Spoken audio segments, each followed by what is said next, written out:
Well, I mean, Steve, can I jump in there? Please.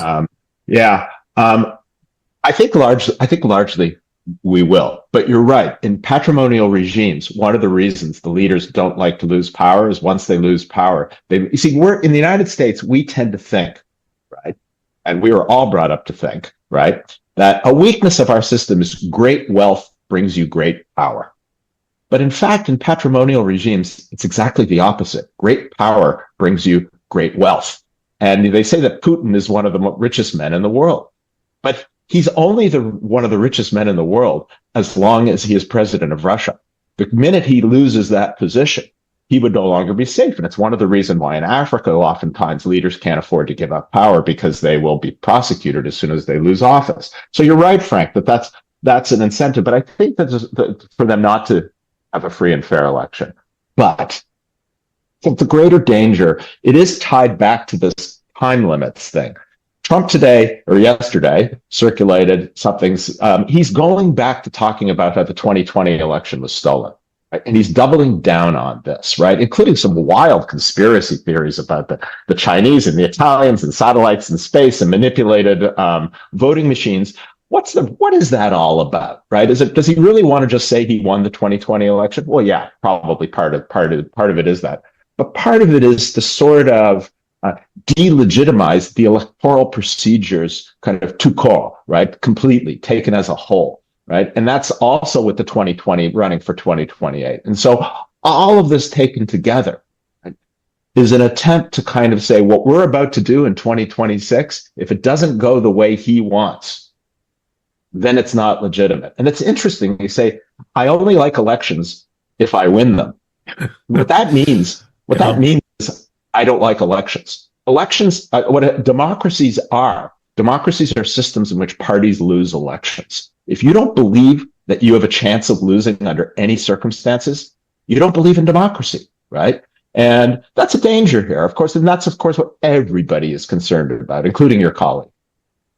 Yeah, I'll add a few notes. I mean, one is that when Jeff and I wrote The Assault on the State, we actually thought this kind of patrimonial regime in the US would be more like Orban's in Hungary. That is to say, you could actually have somewhat free and fair elections, decreasingly free and fair, but still with open participation. The ruling party's pretty popular, so it actually returns majorities anyway. People really don't like the opposition parties. They're tarred with the 2008 financial crisis.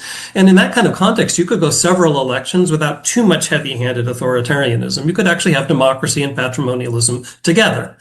Trump, though, has shown a couple of things. One is he's so unpopular, right? I mean, his popularity rating is in the 40% level, and it has not budged, sometimes a little lower than that. He's not going to win massive election campaigns in a free and fair election, unlike people like Orban. So for that, or Putin in the early days, by the way. So for that reason, the kind of manipulation needed to stay in office has to be much more heavy-handed. I think he's going to try. I mean, my own view is all the ICE stuff in Minneapolis, as horrible as it isn't just about establishing, prerogatives in the immigration sphere. It's also being able to raid blue cities and blue states with impunity, with essentially a loyal police force of his own. And the raid in Fulton County that just took place is incredibly scary, right? With Tulsi Gabbard there, to allege all sorts of, as Jeff was saying, international conspiracies behind the previous vote for Biden. And this is all setting the stage to throw a ton of smoke into the system in the midterm elections to say that everyone who lost from the MAGA coalition must have lost for nefarious reasons, and all those who won, fair and square obviously deserve their positions. And it's going to be incredibly difficult, even with a fairly organized collective action of those who feel the democracy needs to be preserved, to sustain collective action across the entirety of the federal United States in a way that's going to actually not just, contest the election fakery, but restore the correct results. Now, I'll give you, before I stop, there are some examples of success. Ukraine is remarkable in this respect. In the Orange Revolution, which was one of the first attempts to sort of rig this patrimonial succession in the former Soviet space, the entire Ukrainian population basically rose up and said, that was a fake election. We need to rerun it. And they finally convinced the judiciary in Ukraine to side with them. They reran the election and they got a free and fair result. And they had free and fair elections all the way with lots of turnover right up until the full scale of invasion of Ukraine.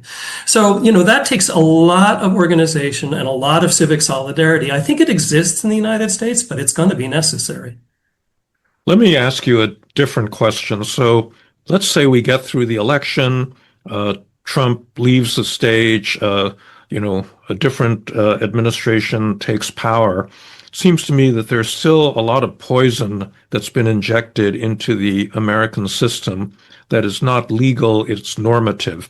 That this whole pattern of officials, the loss of this ideal of an impersonal, nonpartisan civil service has been under assault. The idea that you don't go into public office in order to make money for yourself, that's been reversed.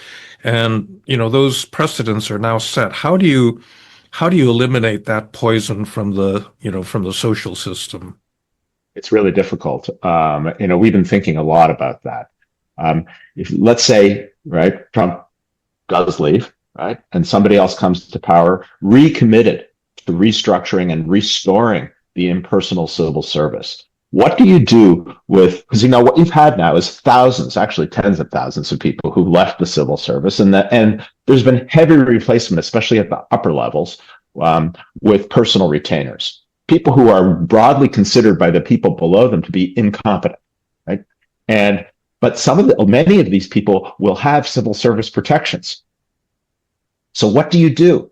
If you come to power, do you say, okay, on a one-time basis, we're going to recreate the spoil system by firing all the previous distributional beneficiaries of Trump's corrupt patrimonial regime, fire them, violating the idea of civil service, which you're then going to try to restore, right? There's a kind of a logical performative contradiction there that I don't think anybody's figured their way out of and figured out how is this going to happen in the end. It is not easy to kind of restore that lost competence. I mean, there's small things that fly beneath the radar that even from the first term.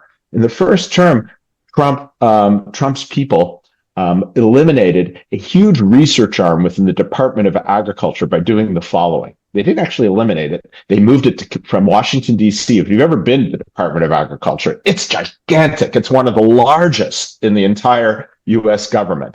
It may be the second largest of all the departments. I'm not positive, after defense. And what they did is this one arm, which is on research, they moved it to Kansas. Well, rather than moving, a lot of people said, well, I'm not moving to Kansas, and they just quit, right? Which, of course, might have been the intention to begin with. But you had hundreds of years of expertise on everything from soil quality to food safety to climate change. It was the research and development arm, right?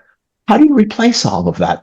Think about that massively over the U.S. government. The things that keep our air clean, our children taught by non-quacks, public health, national security, our money for being worthless. I mean, all of the things that we take for granted, like the air we breathe, the public goods that government provides. How are we going to, over the long run, restore that? And Frank, you asked a good question. I don't think I've answered it. It's just it's a gigantic issue.